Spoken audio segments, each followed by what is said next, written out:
Hello guys! Hello! This is for Sagittarius. Welcome dito sa aking channel. Kapalaran 888 Sagittarius. Alamin natin kung anong messages, vibration, gabay, energy para sa inyong lahat. This is general reading. So, same energy ka Sagittarius ng Aries. Mayroong snake, Kundalini, rising, and cat. Okay, cat and snake. Yung cat and snake, parang ano siya, hindi sila magka-vibes, di ba? Palaging nag-aaway yung snake and cat. So, dito sa baraha mo, speak your truth. Okay? So, kung sino man ito, Sagittarius, na kadil mo sa ngayon, it's either relationship, it's either work, sinasabi ng baraha na speak your truth. Okay? Kinakailangan na sabihin natin yung totoo. Mag-speak out tayo. Have strength. Kailangan nating magpakatatag. Have faith. Kailangan nating magkaroon ng faith sa sarili natin. Have conviction.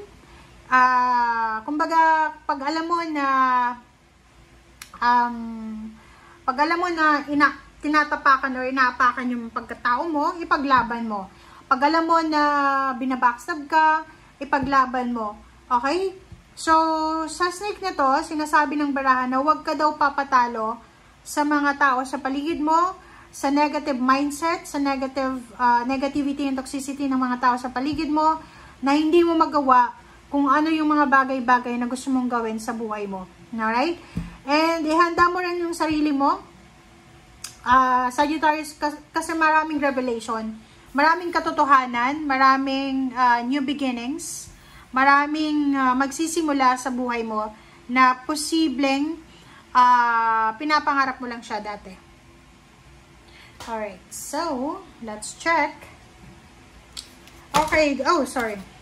So this is for love life, sorry. The last nga. This is for love life.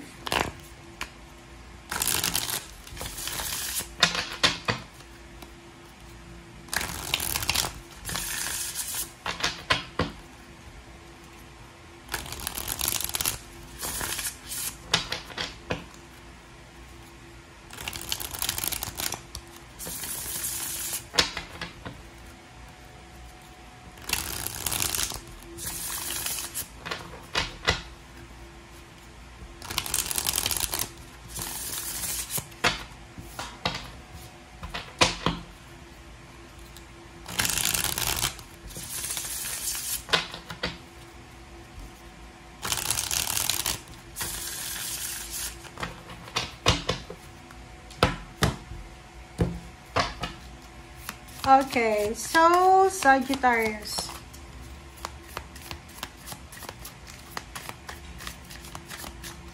This is for love life. Titingnan natin ano bang message na para sa'yo.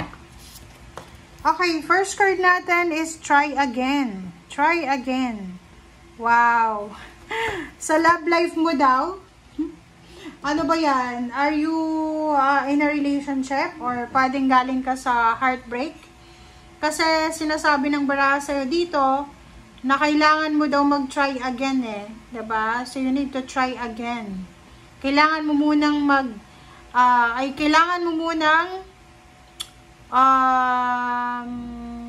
tawag dyan? Try again. Parang ganun. Subukan mo ulit. Parang ganun. Yung sinasabi ng baraha.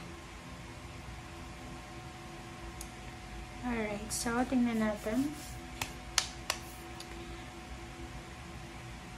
Try again.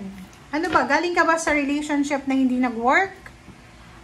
Meron ba kayong problema sa relationship na kailangan na ayusin and hindi maayos-ayos? You need to try again.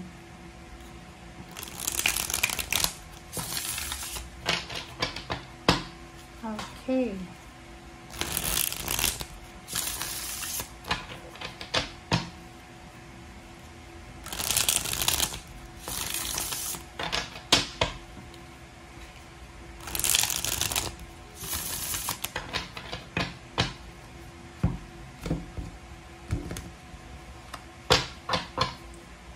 Okay. First card, second card. Ten of Pentacles and Queen of Pentacles. Wow. So, kung makikita mo dito, this is for the first half of, October 2025. At sinabi ko September.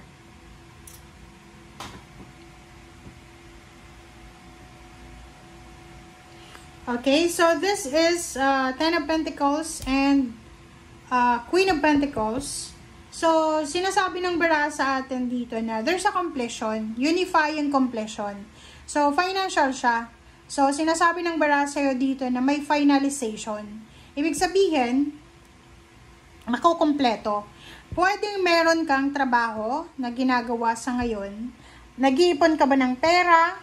Okay? Nag-iipon ka ng pera, basta all about money to eh, okay? Isang desisyon na posibleng gagawin mo, na pwedeng magdala sa'yo ng wish fulfillment, parang ganon. Halimbawa, isang negosyo ang bubuksan mo, itatry mo na pwedeng magdala ng pera, ng kapirahan. Or pwedeng isang trabaho ang posibleng papasukin mo, na pwedeng magdala sa'yo ng pag-asa para umasenso ka. Wow. Okay, Six of Swords and Strength. So, nakikita ko sa'yo dito, you're moving forward. Pwedeng may salary increase, higher position.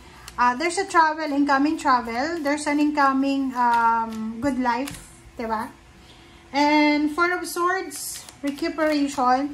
Nakikita ko sa'yo dito na sa usaping pera, possible na meron kang bagong mindset, like money. Kung gusto mo daw na maging kalmado or kampante ka sa usaping salapi, you need to save money. You need to manage your finances correctly. Parang ganon.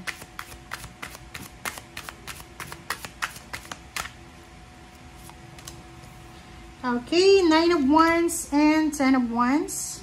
So, dito naman, sinasabi ng bara sa atin na sa usaping trabaho to, or negosyo, or relationship, sinasabi ng bara sa iyo na possible na lahat ng pinagpapaguran mo, okay, lahat ng pinagpapaguran mo ay posibleng magdadala to sa iyo ng tagumpay. Kailangan mo lang daw na maging persistent, maging consistent sa ginagawa mo.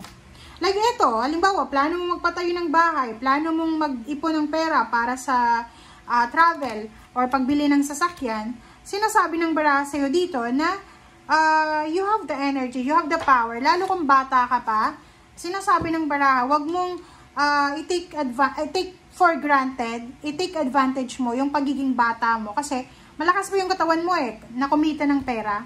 So, sinasabi ng bara sa'yo dito na there's a new job coming. There's parang mga additional compensations, mga additional bonuses na posibleng darating. Okay? Thank you guys. Bye!